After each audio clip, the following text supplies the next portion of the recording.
الحمد لله الحمد لله رب العالمين والعاقبة للمتقين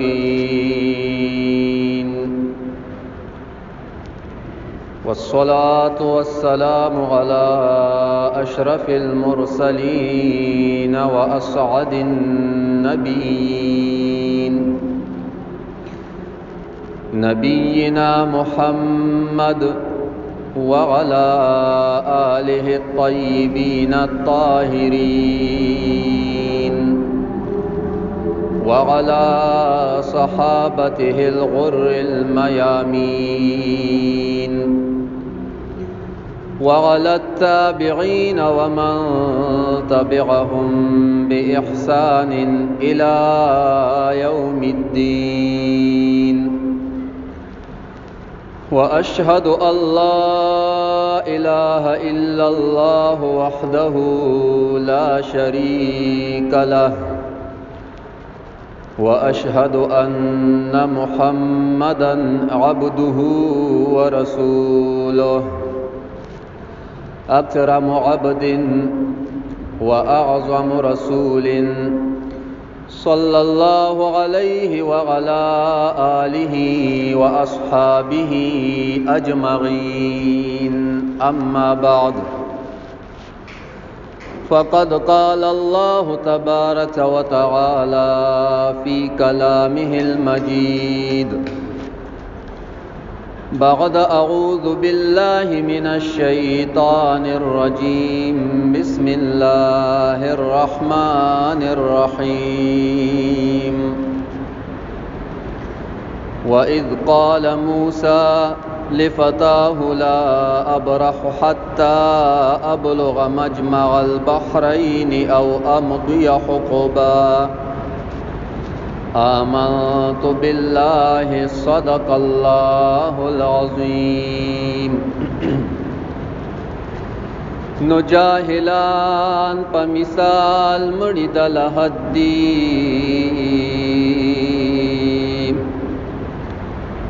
جاہلان پمثال مڑد لحدیم عالمان دی پمثال دا مسیحا ان اللہ وملائکته يصلون على النبي يا أيها الذين آمنوا صلوا عليه وسلموا تسليما اللهم صل على محمد وعلى آل محمد كما صليت على إبراهيم وعلى آل إبراهيم إنك حميد مجيد اللهم بارك على محمد وعلى آل محمد كما باركت على إبراهيم وعلى آل إبراهيم إنك حميد مجيد مولاي صل وسلم دائما أبدا على حبيبك خير الخلق كلهم هو الحبيب الذي ترجى شفاعته لكل هول من الأهوال مقتحم الصلاة والسلام عليك سيدي يا رسول الله الصلاة والسلام عليك سيدي يا حبيب الله الصلاة والسلام عليك سيدي يا رحمة للعالمين وعلى آلك وأصحابك سيدي يا شفيع المذنبين معزز سامعين ما دے اللہ رب العزت دا مقدس کتاب قرآن مجید فرقان حمید برہان رشیدنا سورہ کہف پلسم سپارہ آیت نمبر شپیتم تلاوت کا رب کریم جل جلالہ دے پدے آیت مبارک باندے مال د حق وینا کولو او په هغه باندې مونږ ټول اوریدونکو ته د عمل کولو توفیق را نصیب کړي. په تیرې جمعې مبارک باندې مونږه د نیکانو خلقو په صحبت باندې بیان وکړ چې د اولیاء او د نیکانو خلقو صحبت حاصل اول غواړي، د هغوی سره ناسته پاسته کول غواړي او د هغوی سره خپل رابطه قائم ساتل غواړي. کوم آیت کریمه مبارکه چې ما ولوست، دا آیت مبارک په هغه وخت کې نازل شو چې کله موسی علیه السلام مبارک او د هغه قوم بنی اسرائیل په مصر باندې غلبه ومندله او په هغوی باندې غالب شول او هلته کې په آرام سره اوسیدل شروع کړ. نو د رب کریم جل جلاله د طرف نه ورته حکم وشو چې توس د بنی اسرائیل ته ادرېږه، خطبه ورته وفرمایا چې پتا سو باندې رب کریم جل جلاله دا احسانات وکړ. نو حضرت موسی علیه السلام مبارک خپل قوم ته ودرېد او په خطبه کې ورته د رب کائنات جل جلاله احسانات او نعمتونه یادول شروع کړ چې پتا سو باندې رب کریم جل جلاله دا نعمتونه وکړ. د فرعون نه درته نجات درک، ستاسو دشمنان رب کائنات هلاک او تباہ کړ. دا غي چې کوم ځمکه وي تاسو د هغوی مالکان جوړ کړئ او تاسو ته رب العالمین دون نعمتونه درک، کتاب درته درک او تاسو نبی سره الله خبرې وکي او په مقدس مکه باندې په تمام خلقو کې تاسو نبی خوښ افضل دی په خپل زمانہ کې. نو تاسو ته الله رب العزت دون نعمتونه درکړي د حضور سره موسی علیه السلام مبارک د رب کائنات نعمتونه وتا وریاد. په دغه دوران کې یو بنی اسرائیل ورپاسید او موسی علیه السلام مبارک تعرض کړي چې په حقیقت کې خبر اداوي نو اے د الله نبی والله پس په مقدس مکه باندې تا نه څوک د زیات علم والشته دی. نو حضرت موسی علیه السلام مبارک ډایرک جواب ورکا وته او فرمایل چې نه، په مقدس مکه باندې د زمانه هیڅ څوک چې کوم دی د زیات علم والا څوک نشته او ظاهرم دا وی چې کله الله رب العزت یو قوم ته نبی راولېږي، پیغمبر راولېږي، نو په مقدس مکه د هغه نه څوک زیات علم والا نه وي. لیکن په دغه وخت کې رب العالمین ته دا خبره ناخوښه شوه او حضرت موسی علیه السلام مبارک ته حضرت جبرئیل امین علیه السلام راغی د الله په حکم سره وحی ورته او فرمایله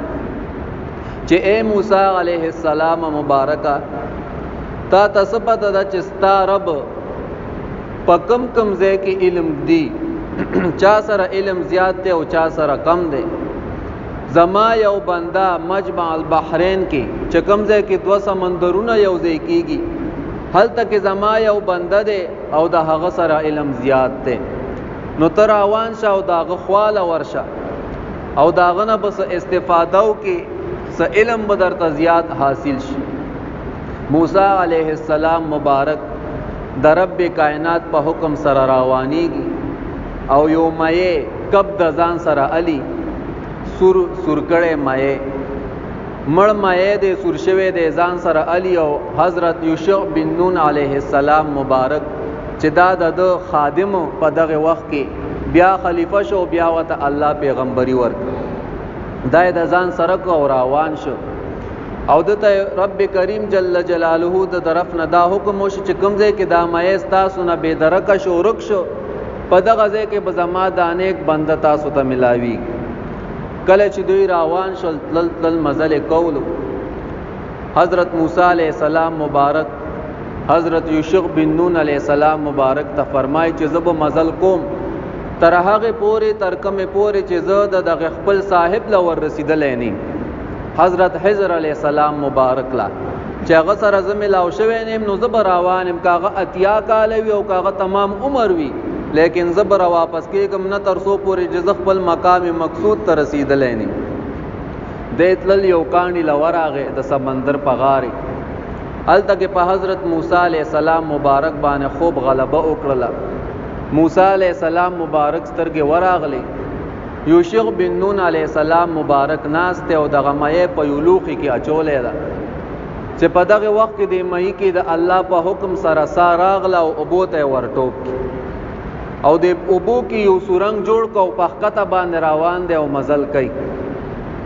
او دا اوبه یو اړخته او بل اړخته لکه د کاڼي په شانتي ودرېږي، یو سورنګ غوندې جوړېږي او دا مایه پکې روان ده. یوشع بن نون علیہ السلام مبارک وویل چې ځه. کله موسی علیہ السلام مبارک د خوب راپاسي نو بیا به ورته دا کیسه وکړم چې مایه خو اوبو ته دننه ورغی. چې کله موسی علیہ السلام مبارک د خوب نه سترګې بیدارې شوې راپاسېده، د مبارک نه دا خبره هېره شوله، روان شو مزل کوي چې څه مزل یې وکړو، ستړیوالی پرې راغی، دمه یې کوله. حضرت یوشع بن نون علیہ السلام مبارک ته فرمایي چې د سبا خوراک راواله هغه مایه. یوشع بن نون علیہ السلام مبارک ته فرمایي چې قربان اخو زمانه هیر شو او ما وی چې زه به تاسو ته رایات کوم، اخو زمانه په هغه ځای کې پاتې شو کوم کاڼي سره چې مونږه دمه وکړله، هغه ځای کې مونږه آرام کړی، په هغه ځای کې زمانه هغه مایې اوبو ته ورټوپ کی. موسی علیہ السلام مبارک ورته فرمایي چې د دغه ځای په طلب کې خو زه راوتی وم، واپس په خپلو قدمونو باندې لاړ او د حضرت خضر علیہ السلام مبارک ملاقات کوي. ګوري چې د سمندر په غاړه باندې یو کپړه کې پشنه کپړه کې حضرت خضر علیہ السلام مبارک ناست دی او د مبارک ورله ورغې، سلام یې وکړ. حضرت خضر علیہ السلام مبارک ورته فرمایي چې په دې ځمکه باندې سلام چرته؟ وی زه حضرت موسی علیہ السلام مبارک یم. وی د بنی اسرائیلو وی آو، وی تا د پاره راغلی ما، تا نه بس علم طلب کم، څه پویه به درنه حاصله کم. کوم علم چې تاله الله درکړی دی هغه ما سره نشته دی او کوم علم چې ماله الله را کړی دی هغه تا سره نشته. حضرت خضر علیہ السلام مبارک ورته فرمایي چې تعالی رب کائنات جل جلاله کتاب درکړی دی، تورات درته درکړی دی او تا سره چې کوم علم دی نو هغه ما سره نشته دی. بهر حال دا واقع ډېره اوږده ده، خو په دې آیت مبارک کې زمونږ مقصد هغه د بیان دا دی چې د نیکانو خلقو سره د بزرگانو خلقو سره تعلق، د هغوی خواله ورتلل، د هغوی نه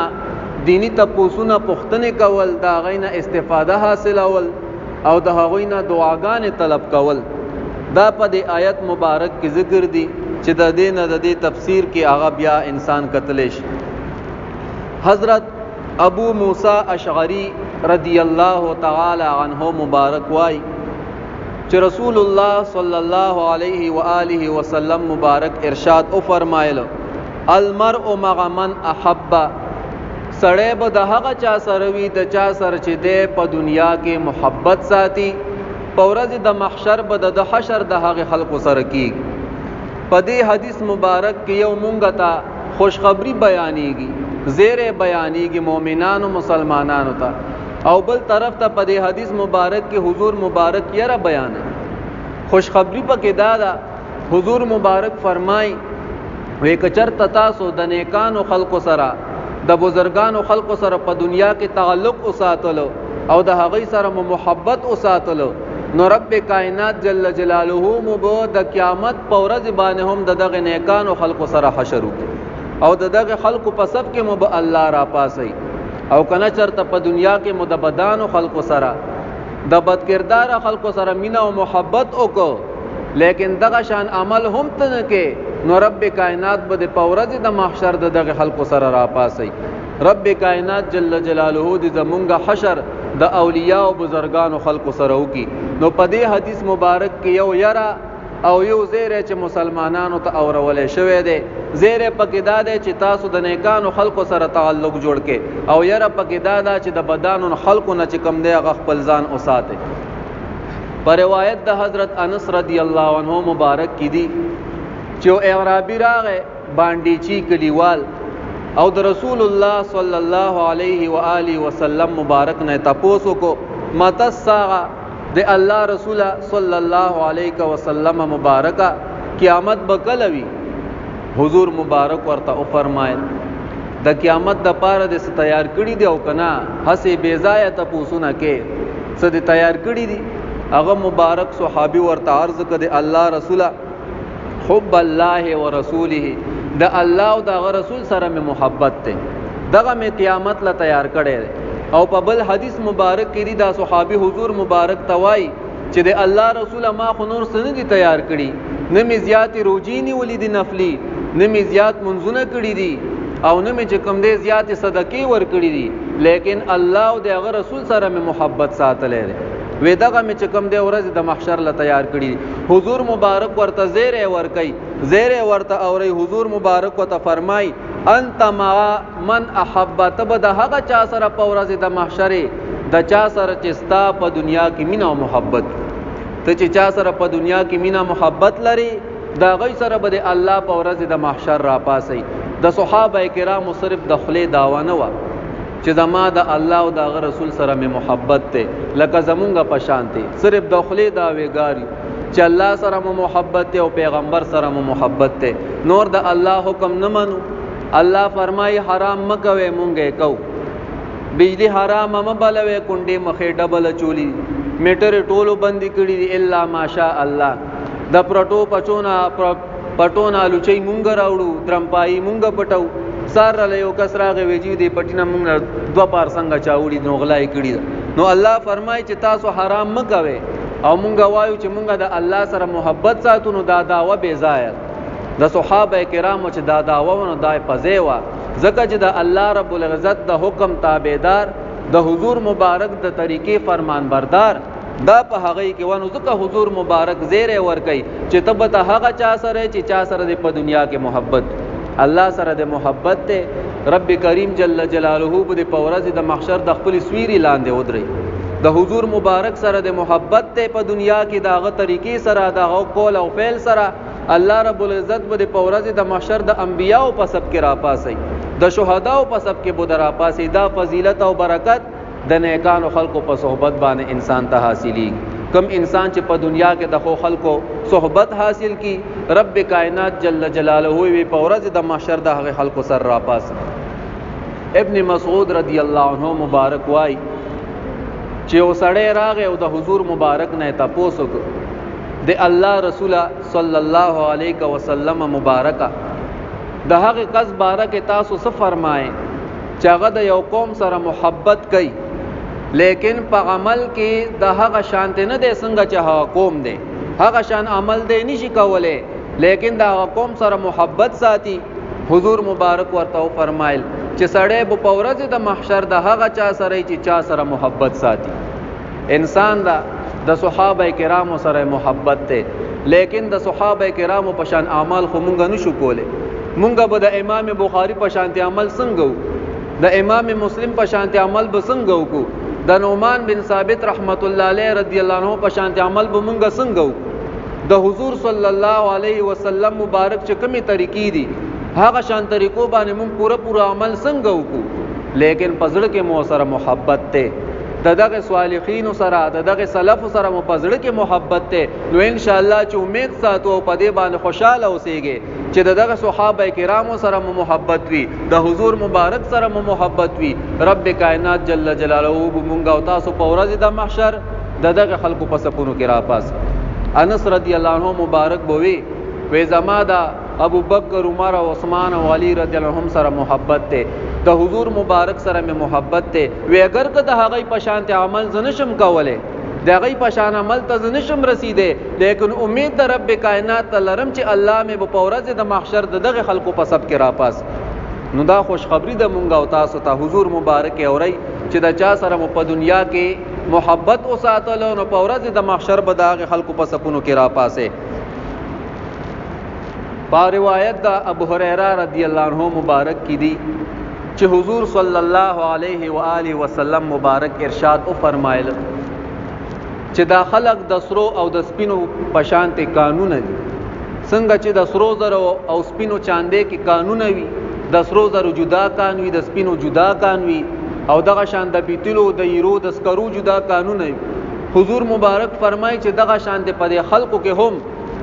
دغه شان مختلف قانون دي، پچا کې ښه اخلاق وي، پچا کې بد اخلاق وي، د چا نه ښه صفات راوځي او د چا نه بد صفات راوځي. حضور مبارک فرمایي په دور د جاهلیت کې چې کوم خلق بهتر هغه په اسلام کې هم بهتر دي، پدې چې دای په اسلام باندې پوه شي او په هغه باندې عمل کوون کی. په دور د جاهلیت کې بچا کې خو صفاتو، مثلا د جدوجہد بچا باندې ظلم نه کوي، خلکو سره به اخلاق استعمالول، او دغه شان د چکل په اسلام باندې مشرف شو او بیا هم دغه اخلاق دای کی وی او دغه استعمالي خو چې په دین پوه شي لکه د رب العالمین د رضا د پاره کوي. یو انسان د خلکو د خول د پاره یو عمل کوي، خلکو سره خو صفات کوي، لیکن د خلکو د خودنې د پاره نو د شرک اصغر ویل شي، وړو کې شرک د خلکو د خودنې د پاره ځکه ته چې عمل کوي نو الله تبيخه خلکو ته مخه. حضور مبارک کې راضي ته د رب العالمین داسې عبادت کا چې الله چې ته الله ویني، چې ته الله ویني او کچرته ته الله نه ویني نو دا خو وایي چې الله خو ما ویني کنه، نو ته چې یو عمل کوي نو الله ته خایا خلکو ته مخایا، دې ته شرکی صفات به ویلې شي د خلکو د خودنې د پاره. او حضور صلی الله علیه و آله وسلم مبارک بیا فرمای چې دا روحونه دا مختلف لخرې په عالم ارواح کې الله تعالی راوځي کړي، د چا چې د یو بل سره تعارف شوه د پیجنګلی په هغه ځای کې شوی د په عالم ارواح کې، نو دا غي په دنیا کې هم د یو بل سره تعلق ته مینا او محبت دی، او چې چا د یو بل سره په عالم ارواح کې تعارف نه دی شوی نو هغه په دنیا کې هم د یو بل نه جدا دي، اختلاف هغه په دنیا کې هم اختلاف دی. د دې حدیث مبارک دو معناګانی، یو معنی حقیقی ده او بل معنی هغه تاویلی ده. حقیقی معنی دا د کوم چې په حدیث مبارک کې بیان شوی ده چې د ارواحو دا مختلف ډلې دي او په عالم ارواح کې د یو بل سره چې چا تعارف شوی دی په دنیا کې هم د هغه د یو بل سره تعارف دی. او تاویلی معنی دا ده چې دای صفات د یو بل نه په دنیا کې مختلف، څنګه چې انسان لکه د حدیث مبارک مقصد دا دی چې ته د اولیاء او بزرگانو سره پزړه کې محبت نه لري، دا غوي سره د بغض او غنات د نه پوهه چې پتا کې خو صفات نشته دي، دغه خو صفات په ځان کې پیدا کانو د دینه پس بچ کم د استاد اولیاء سره او د بزرگانو سره بده مینا او محبت پیدا شي. لکه دا صفات د خزه او د خاون ترمنځ هم وي، کله کله انسان خزو کې په مینا او محبت یو کې خزه خوخوي، لیکن د واده نه پس د هغه په کور کې اتفاق نه برابرېږي، د خاون د خزه نه نفرت پیدا شي او د خزه د خاون نه نفرت پیدا شي. وجه دا وی چې د سړی او د خزه صفات یو بل سره نه برابرېږي، او کله کله انسان چې کوم دی پناخوخه باندې ولا سو خزو کې نه سړی دونه خېستوي نه خزه، لیکن د واده نه پس د یو بل نظر قربان کیږي. وجه سوي وجه دا وی چې د دې د صفات د یو بل سره یو شان وي، د دې صفات یو بل سره مشابه وي، نو په حدیث مبارک کې دواړه معناګانې صحیح دي، لیکن ظاهری معنی غي ته ترجیح زیات ورکول شي. حضور مبارک موږ ته تعلیم راکړي چې تاسو د اولیاء سره د نیکانو خلقو سره پزړه کې محبت نشته، هغه سره بغض او غناد لري، نو دا د تاسو پزړه کې دغه خصيفات نشته، په تاسو کې خصيفات نشته، دا خصيفات پزان کې پیدا کړي، نو الب چې کوم د تاسو د اولیاء سره او د بزرگانو سره تعلق پیدا شي، دا غي سره بستاسو مینا او محبت پیدا شي. حضرت عسیر بن عمر رحمت الله علیه تابعی دی وای چې حضرت عمر رضی الله تعالی عنہ مبارک به هر کال چې حج لب خلق راغل د یمن نه د امدادي فوج بو لخر بو د مجاهدینو، نو د خلکو نه به تاسو کولو چې تاسو کې اویس بن عامر شته دی او کنه، نو هغه بو ته وی چې نه په مونږ کې نشته دی. وې تر دې پوری چې ولزري یو لخر راغې د مجاهدینو چا سره به چې امداد کولو، د مجاهدینو دور اوسم دی الحمدلله، مجاهدین ډلې راځي او مختلفو علاقو ته یې تاسو فلانکی ځای تلاړ شي، د مجاهدینو مددو کې تاسو فلانکی ځای تلاړ شي. نو په دغه ډلې کې اویس بن عامر راغی، عمر رضی الله عنه مبارک ته نه تاسو کوي ته اویس بن عامر، هغه ته وی آو، وی ته دا مراد خاندان او د قرن قبیله نه، هغه وی آو بالکل خوي پتا باندې برګه مرز دی او هغه ټول روغ شوی دی سیوا د 1 درهم نه د 1 روپۍ ځای پتا کې پاتې دی هغه بالکل هم دغه شانته ده وستا مور ژوندۍ ده وی آو دا تپوسونه حضرت عمر رضی الله عنه مبارک ذکر کوي چې حضور مبارک دا اویس کرنی رحمت الله علیه په بارکه پیشنګوئی ورکړي و چې دغه شانته د یمن نب مجاهدینو په لخر کې اویس بن عامر رازی چې هغه په بدن باندې ببرګې مرز وی او هغه په یمن کې صرف خپل مور پریدي او د مجاهدینو سره په امداد کوونکو کې راضی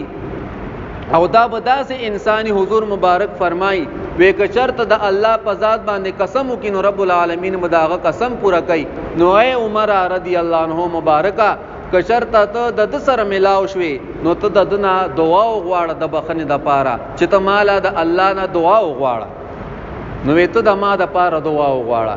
نو حضرت اویس کرنی رحمت الله علیه د عمر رضی الله عنه مبارک د پاره د بخنه دعا وغوښته او په بل روایت کې دی چې کله اویس کرنی رحمت الله علیه راغې او دغه شاندا خبره اترې وسره عمر رضی الله عنه مبارک وکړلې نو عمر رضی الله عنه مبارک ته تاسو کوي چې تاسو چرته ځې کوم اړخته دی اراده ده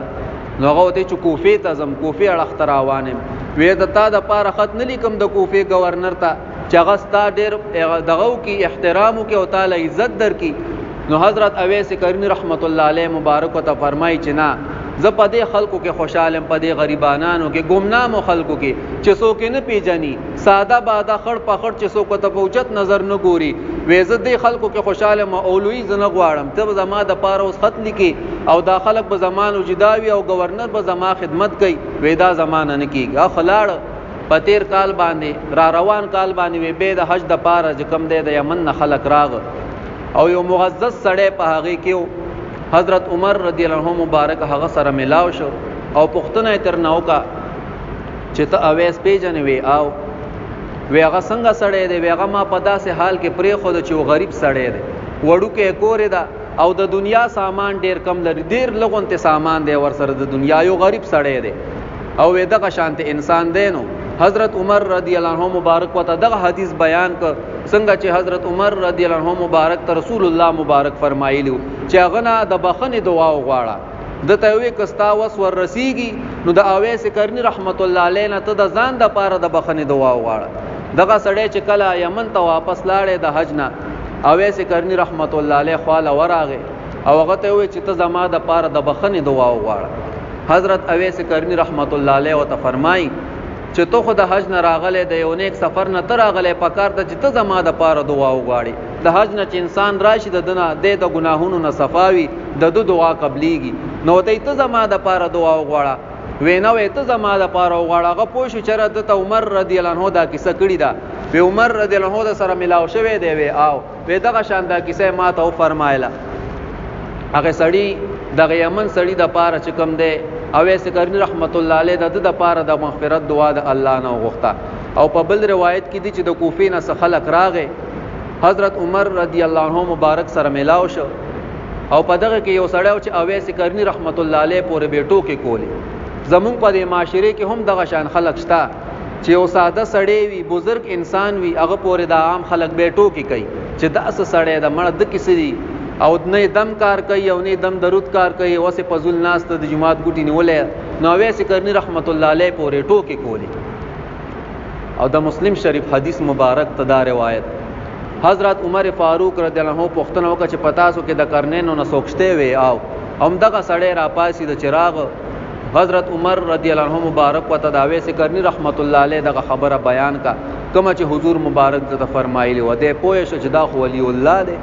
د الله کامل ولی دی د چې کله واپس وراغه نو هغه سره ملاو شو او داغه د پاره د ځان د پاره داغه نه د مغفرت دعا وغوښته چې زما د پاره د مغفرت دعا د الله نه وغواړه نو هغه ته سیدا د مغفرت دعا د لغواړه خو بیا به ما پورې ټوکې نه کې استهزاء بر پورې نه کې وینستا پورې بیا ټوکې نه کوم نو عمر فاروق رضی الله عنه مبارک پاغه خبره باندې هغه یمنی سړی چې کوم دی عمل وکاو داغه د پاره چې کوم دی ویس کرنی رحمت الله علیه د بخنه دعا وغوښته نو په دې حدیث مبارک کې یو څو فائدې د ټولو نه لویه فائدہ پکې دا ده چې دا د حضور صلی الله علیه و آله وسلم مبارک د ښکارا معجزاتونه کومه پیشنګوئی چې حضور مبارک ورکړی و نو هغه حضور مبارک د اویس کرنی رحمت الله علیه په بارک او دا د علم غیب نه دی. الله رب العزت حضور مبارک لا علم ورکړی دی عطائی ذاتی نه، که ذاتی وته چا اومنولو نو دغه انسان بالکل ښکارا مشرک دی. دا صفت د الله دی، کافر دی، مشرک تا دا الله سره به د یو ځای کو. لیکن عطائی علم الله رب العزت حضور مبارک لم ورکړی دی او نور انبیاء علیهم ورکړی دی او دغه خبره به خپل امت ته بیان کړی دی. بعض خلک وایي رجی دا علم الغیب نه دی، دا خبر د غیب دی. خانو خبر د غیب خو به ته الله ورکه، لکه زه تاسو ته دا خبره کومه او ما ته د خبره پته نه و، د دې علم ما سره نشته، نو تاسو ته د څه شي خبر در. کله چې علم راغی نو الله به خبر بیانېږي، الله به خبرې کېږي. چې علم نی نو ته د څه شي خبر ورکې امت ته؟ خو پته لګي ظاهره خبره ده چې الله رب العزت اول کې حضور مبارک لا علم ورک او دا غینه پس حضور مبارک خپل امت ته بیان کو. نو دا اوله فائدہ. دویمه فائدہ پکې دا ده چې د مور او پلار سره خصلو. ځکه حسن بصری رحمت الله علیه دا د حضور مبارک په زمانہ کې وو، لیکن تابعی د صحابي نه دی جوړ شوی او صحابي د دې وجه نه دی جوړ شوی چې د مور د خپل مور خدمت وکاو او خدمت په دې وجه کو چې بوډای و او د حضور مبارک ملاقات اونک. کچرته د حضور مبارک ملاقات کړي وي نو د صحابي په درجه باندې مفایز شوی وي، بیا بو سره رضی الله تعالی عنه ویل شوی، لیکن دغه مرتبه وته ملاو نشوا. نو ځکه حضور مبارک دغه پشان کې دا پیشنګوئی فرمایله چې د مور دونه خدمت کړي دي چې کچرته هغه د الله په ذات باندې قسم وکي نو ولی کامل له رب العالمین دغه قسم هغه چې کوم دی پاغه کې بینه خانس کوي. درېمه فائدہ پکې دا ده چې پدې کې انسان خپل ځان په ګمنامه خلقو کې شمار کی، فساده او خلقو کې چې رئیس شین یو د الله تعالی عاجز بنده ما، بس چې الله را کړی د رب العالمین نعمت تا او هیڅ شین یو مونږه چې الله را کړی بس د الله دی طرف نه دی. او دغه خبره کول چې ماته د مدینه منورې د جانان نه فیض را روان ده او زما سینه د مدینه منورې د جانان د فیض نه، دا پزول خبرې دي. دا خپل ځان په خلکو کې مشهورول دي چې خلک مال راشي. دی الله ولی چې وی، دی الله نیک او بزرگ بنده چې بیا خلکو کې ځان پټ ساتي، هغه په خلکو کې ځان نه مشوري چې خلک د مال رمات شي او د مان د دعاګانې اخلي. نه، ما او تعالی پکار دي، ما او تعالی الله خې چې دغه انسان دی الله ولی ده، نو تعالی پکار دي چې ته امین خلکو ته وې چې دغه انسان خاله ورشه او دغه نه دعاګانې وغواړ. په معاشره کې داسې خلک شته، ابو جهل پکې موجود دي، معتد مدینه منورې د جانان نه فیض روان ده. نو ته څه شي چې تا د مدینه منورې د جانان نه فیض اسې د ماشومان او جنجنې پزول لوي. نو په حدیث مبارک کې یو د لوی نه لوی فائدہ ده چې د نیکانو خلقو نه دعا غوښتل د مغفرت لپاره، چې زمونږ د پاره د مغفرت دعا او کدا جایز دي، بلکې حضور مبارک په حضرت عمر رضی الله عنه مبارک ته امر کړی دی چې ته د اویس کرنی رحمت الله علیه نه ځان د پاره دعا وغواړ. کوم خلق چې وای لکه د دیوبند یو عالم هغه د ریاض الصالحین په شرح کې روضۃ الصالحین کې لیکي د دې حدیث مبارک په شرح کې چې الدعاء هو العباده، دعا چې دا ودا عبادت ته حضور مبارک فرمای. نو دا دیوبندی عالم دی وای چې چرت هر کله چې دعا عبادت شولا نو دا بل بندنه غختل نه دی پکار، وی عبادت د الله کیږي او ودا د الله نه غختل پکار دی. نو کتا د بل بندنه غختنه ودا شرک لازمیږي. نو دا خبره غلطه خطا د نور خبره د دغه حدیث په تشریح کې صحیح کړی دي، لیکن دا خبره پکې کمزوري کړی ده چې دا شرک لازمیږي او د بل نه دعا نشي طلب کولای. نه، بلکې قران او حدیث په دې باندې امر کړی دا چې ته د نیکانو خلقو نه دعا وغواړه او چې ته چې چاته وې چې راسه دغه ځکه یو بزرګ او نیک انسان ده چې دعا ته نه طلب کو دې د نصر تاو کی او درته وای چې ما ته الله د مړی درګ نه نږدې دی او زه ول نه ورځم، نو بس پوښه چې دا منافق دی. وَإِذَا قِيلَ لَهُمْ تَعَالَوْا يَسْتَغْفِرْ لَكُمْ رَسُولُ اللَّهِ لَوَّوْا رُؤُوسَهُمْ. کله چې وایلې شي د منافقانو ته چالي کا راځي چې رسول الله مبارک د تبخنه وغواړي. رسول الله مبارک خو یو نیک انسان په دنیا د ځمکه باندې هغه نه دغه شانت انسان نه قدمي خېده په ځمکه او نه بکی دي، دا سینه کې انسان په دنیا باندې الله رب العزت تیر کړی دا چې دوی ته ویلې شي چې راځه د الله رسول د لبخنه وغواړي لو ورؤسهم خپل سرونه تاو کی. مونږ ته الله د مړی درګ نه نږدې ده کنه، تو اوس مونږه باباګانو پسې ګرځې او پیرانو لم بوزي او هغه به زمونږ د پاره بخنه غواړي بس پوښته سټ کې یو څو غره به چې زما معلومول منافقه ماکیده مې د معلوموله. نو دا خبره غلطه ده چې د نور خلقو نه د نیک سړی نه انسان دعا نشي طلب کولای. نه، دا د قرآن او د حدیث حکم ده. لکه په یو روایت کې دی حضرت عمر فاروق رضی الله عنه مبارک وای چې زه عمره لتلم او ما د حضور مبارک نه اجازت طلب کو چې د الله رسول مال اجازت راکړه زه عمره لازم وی. حضور مبارک را له اجازت راکو او راته او فرمایل چې ای زما خو غرورا ما ګوره په دعا کې مه روا. په بل روایت کې دی ای زما خو غرورا ما ګوره په خپل دعاګانو کې ځان سره شریک ساته. نو ګوره رسول الله مبارک د یو امتی نه دعا غواړي او زمونږه دعا داخله کوي د زمونږه دعا رسول الله ته فائدہ نه رسي. ولې نه رسي؟ دا ته چې کوم درود شریف وی اللهم صل علی محمد دا ته څه وی پدې پويږي؟ ته د دې درود شریف معنی خو کا کنزا ای درود شریف په معنی بونه پويږي او یې بچره د مونږه دعا پیغمبر ته فائدہ نه ورکي او دغه دعا په برکت سره به الله رب العزت ان شاء الله تعالی مونږه امید ساتو چې رب کائنات به مونږ د رسول الله مبارک په سب کې را پاسي.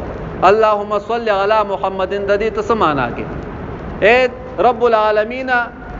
د رحمت نزول رحمت کامله دی په محمد عربی صلی الله علیه و آله وسلم باندې. دا دعا ته نه کې دعا ته څه ته وي؟ دعا ته دې ته وي چې الله ما وبخیا پیغمبر وبخنا. پیغمبر الله بخله ده د ګناهونو او د خطاګانو نه پاک او صفاوي معصومین وي. لیکن رسول الله مبارک د یو خطه انسان والا ته حکم کوي چې ته زما د پاره دعا وغواړه. په دې حدیث مبارک کې د بل انسان نه دعا طلب کولای شي او یو پکې دا فائدہ ده چې حضور مبارک د لوی مرتبه والا انسان لیکن د ټولو نه زیات عاجزي کوونکی د امتیانو له هم پکار چې عاجزي پیدا کی په خپل ځان کې. دا سن دي پکار چې دا زمان خطه د زبوزدل ورز او زبد تویم زما د پاره دعا وغواړه یا بز د پاره د دنه بز په شریعت کوم حکمونه چې پاغي کې پرې تپوسونه کوم ځان پته په نه دا د جاهل سړی کار دی. نورونو د اولیاء سره د بزرګانو سره تعلق پیدا کول پدې باندې انسان ته الله ملاويږي د حضرت رسول وته ملاويږي د دوی مینه وته ملاويږي. رب کائنات جل جلاله دې زمونږ او تاسو تعلق د اولیاء سره د بزرګانو سره پیدا کی. رونو د ټولو نه ضروری خبره چې کوم دا هغه بیعت کول دي د یو پیر کامل پلاس کې خپل لاس کې خودل دي. فصراط مستقیم کې شاه اسماعیل دیوبندی عالم دی فصفه نمبر 50 باندې لیکي د دې حدیث مبارک په تشریح کې وابتغوا الیه الوسیله د رب العالمین طرف ته تاسو وسیله ولټوي قرب الی الله حاصل کې الله تخپل ځان نږدې کې. نو دا په تاسو څنګه نږدې کوي؟ نو شاه اسماعیل شهید هغه وای وی قرب الی الله الله تعالی ته ځان نږدې کول وی د دې د ټولو نه لویا هغه دغه د وسیله چې انسان د یو پیر کامل پلاس کې لاس کې دی او دغه نه بیعت وکړي. صراط مستقیم صفحه نمبر 50 شاه اسماعیل شهید. او کنه ته چرته وی چې بیعت کول به دغه ته فلان دی او دا گمراهی دا او پیران به مخ کې جهنم ته پریوزي او مریدان به ورپسې وي. نو مونږه به تاسو دا تاسو کو چې ته شاه اسماعیل هغه سره شهید وای رحمت الله تعالی علیه او هغه دا عقیده ذکر کړی دا. نو به شاه اسماعیل سره شهید مو وایا بیا وسره قتیل وایا او بیا القاباتم زمون غواړه خو دا خبره چې به خلک وای دی چې زیته کین نه زیته نه کو هغه خبره کو چې کومه د قران او د حدیث مطابق او چې د قران او د حدیث خلافي مونږه د هغه خلاف یو خلک تنه منع کو. امام مالک رحمت الله علیه د مدینه منوره امام دی. په مدینه منوره کې به د حدیث مبارک درس کو چې کله په حدیث مبارک کې سهو شهیر بشو نو مراقبه بشو د حضور مبارک د روزي مبارک نبوتا فیض حاصل شو او داغه په وسیله او په برکت سره به امام مالک رحمت الله علیه فتح حاصل او بیا براوان شو د حدیث درس به شروع. امام مالک رحمت الله علیه فرمای چې چا دا ظاهری علم حاصل کو دا اته درجه کله علم چې کم دا مونږ او تاسو په مدرسو کې حاصلو من يتفقه وچا چې علم حاصل کو ومن يتصوفا او د طریقت نه دی کړي د یو پیر کامل پلاس کې خپل لاس نه دی خده او د بیعت نه دی کړي وی فقط تفسق وی دغه انسان عالم نه دی اصل د ځان ته مفتی وای کنه چې زه مفتی ما د فلان کې مدرسې نه فارغم او د ډینګړې نوې مفتی نه دی امام مالک رحمت الله علیه فرمایي وی سوچا جاهل دی وی فاسق ته وی د ځان ساته ومن يتصوف ولم يتفقه او وی چا چې د ځان نه پیر جوړ کړي پیر د ځان نه جوړ تسبیح لاس کې راواغسته غټ پټ کې واله او ګټ کې ناس ته الله الله کوي او خلک ځان تر مات کړي دي لیکن ولم يتفقه د دین نه خبر نه دی د علوم شرعیه نه خبر نه دی وی تفقط تزن د کوي دغه انسان زندګ ته وی د دنم ځان ساته ومن جمع بینهما فقط تحقق او چا چې دا دواړه رايو ځکل وی دغه انسان حق ته ورسید نو انسان چې ځان کامیابی امام مالک رحمت الله علیه هغه غونته هستی یوسفی عالم او د مذهب امام دی هغه عالمانو تداوی چې دغه یو پیر کامل پلاس کلاس نه دی خدینو دغه انسان فاسق ته پاتې خو ما او تاسو چې نه عالمان یو همداسې عوام یو عوام سره ګرځو او به دغه نیکانو او بزرګانو خلقونه پزړه کې چکم دی هغه د غم لرو بغض او عنادم لرو نو رب العالمین جل جلاله دی په دې خبرو باندې اول مال او به تاسو له د عمل کولو توفیق را نصیب کی سکه مې غلطی پکې زمانه شي رب العالمین دې ما ته معافیو کی یو چا د دعا د لپاره خاص کړي شرعي حاجتونه دي دعا وته کوي تاسو ټول مسافر پکې ناشتي پدې کې د مسافر دعا قبلي کې د زړه د کومې نه وته دعا کوي چې رب العالمین دغه شرعي مقاصد هغه سر تورسي رب العالمین د چا په کورونو کې چې سبي مارې نه دي خدای پاکه د خپل عبادت او ریاضت لپاره ول شفاء کامله عاجله نصیب او فرمای او دراز عمرونه ول د نیک اعمال صالحه او لپاره ویر کې اللهم ربنا اتنا فی الدنيا حسنه وفي الاخره حسنه وقنا عذاب النار